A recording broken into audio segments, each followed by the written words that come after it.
is time for Law or Not, where we have local legal experts help answer your questions about the law. Yes, and we have the perfect friends to help us do just that. We want to welcome Donnie and Ken from the Advocates Law Firm. Hi, friends. Hello, Hey there, good to be here. Good to have you. Yes. So for anyone that doesn't happen to know, tell us a little bit about the Advocates. So we're a personal injury firm located downtown Seattle. We help people who've been hurt through no fault of their own. That's wonderful. Nice. All right, let's get into these questions. So the first one says, do promises made by major corporation sales representatives hold any water? A sales rep for a major electronics corporation told me in their online chat that they would issue a partial refund of $600 to price match a loss discount only after I made the purchase. But I'm now told that refund isn't possible. Were they acting in bad faith? And do I have any legal avenues to recoup the $600? I have everything documented. Oof.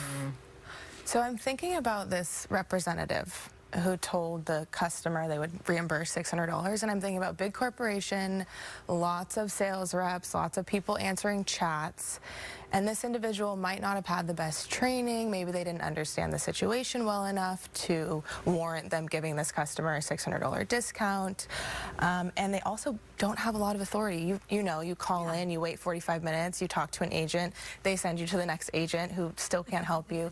So I don't think they were acting in bad faith necessarily. They probably just didn't have all of the means necessary to warrant what they told the customer. On the legal side, whether or not the promise to refund the $600 is enforceable all depends on whether or not the agent had the authority to do it. And so part of it is whether or not they really could, under the terms of the employment contract or whatever they have, make promises that are enforceable. But also whether or not, even if they didn't have that, you could still get it if it seemed reasonable that they had the authority, even if they didn't. It's called a parent authority. And so in this case, that rep making that promise to refund the $600, if it looked like it was real, then they should do that. Now, if it was $600 and they were really meant to type 60, and it's a $700 fridge or something, or whatever it is, I mean, yeah, anything. Then you're trying to just gotcha them. They're not going to, I mean, you can't just say, well, you said this, but if it's reasonable and they had it was normal for them to make that kind of promise, then they'll have a customer service department that will deal with this. Interesting. Now, if you want to make sure you don't run into something like this, is this why people often ask to talk to the manager?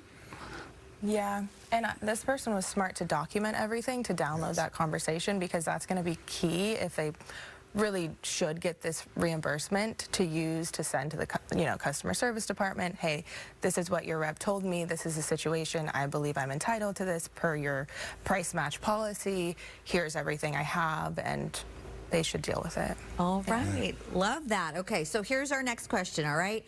So it's my fiance went to a local dress shop for some minor alterations to her wedding dress. She was told that it would be no more than $400 for the work, given a quote detailing the work to be done, and no more than $400 written at the bottom. Fast forward a month, she goes to pick up the dress, looks great. The business owner runs her card and then says, oh, I guess I should tell you how much it was. $1,300. Yes. So is this legal? Would it be a good idea to dispute the charge with my credit card company? Okay, so two issues right off the bat.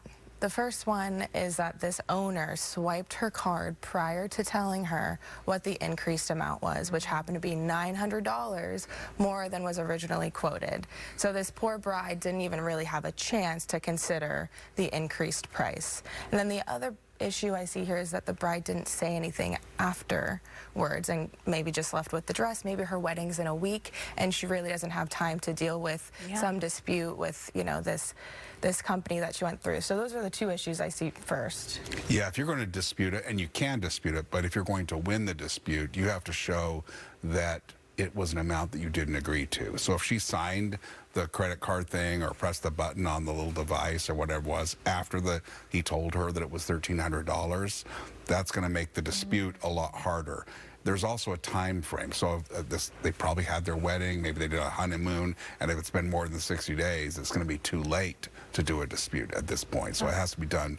So maybe the takeaway is when you see something on a credit card that is, say something immediately and don't just sign off on it and think I'll deal with it later. Oh my God. I mean, it's so brutal to take advantage. Yeah. I'm a bride.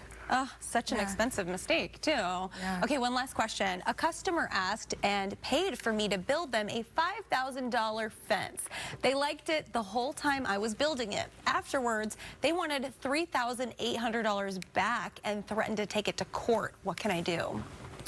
If this is the whole story, bring it on. Let them take you to court. And this is one of those where you have the documentation, they paid you the $5,000, you built the fence, and they liked it. If that's the story, and then they're suddenly asking for more than half the money back, go to How it works. good luck in court. I mean, on the other hand, there's probably a rest of the story, like maybe this person Tom Sawyered them into building half the fence themselves or something like so that. fun building a fence. Yeah. Do it for me. Yeah. I love a good literary joke, you know?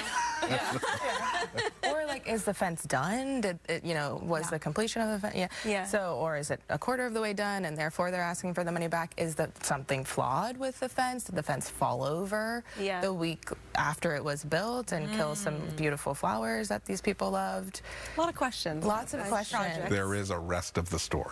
There's always a rest of the story. Oh boy. Dottie and Ken from The Advocates, thanks so much for joining us Thank you. today. Always fun to be here. Thank you. And don't forget, you can submit your legal questions to us on social media, and you can find us on any platform, Studio 13 on Fox. I love it.